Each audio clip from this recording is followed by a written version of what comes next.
की मुंबईत रक्ताचा साठा कमी झालेला होता. मागच्या महिन्यात देखील आपण पेपरमधून किंवा आपल्याच माध्यमातून ऐकलं की मुंबईत रक्ताचा साठा कमी झालेला आहे. आणि ज्या वेळेला अशी दुर्दैवी परिस्थिती झाली निर्माण, त्यावेळेला मला अभिमान आहे की शिवसैनिक पुढे येऊन रक्तदान करून ह्या सगळ्या ब्लड बँक भरून काढलेल्या आहेत. मुद्दा असा आहे की रक्त मुंबईचं, अनेकदा रक्त शिवसैनिकांचं, कुठेही जातपात धर्म भाषा न बघता आम्ही त्या पेशंटना देत असतो.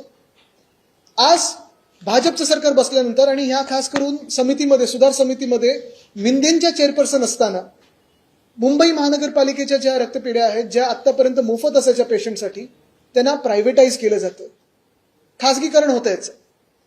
ह्या ज्या काही संस्था आहेत त्याचा आपण पूर्ण पाठपुरावा बघा, पुन्हा जे काही आधीचं सगळं काही कार्यकाळ असेल तर बघा, कोणावर केसेस आहेत, कोणावर असतील नसतील मला माहित नाही.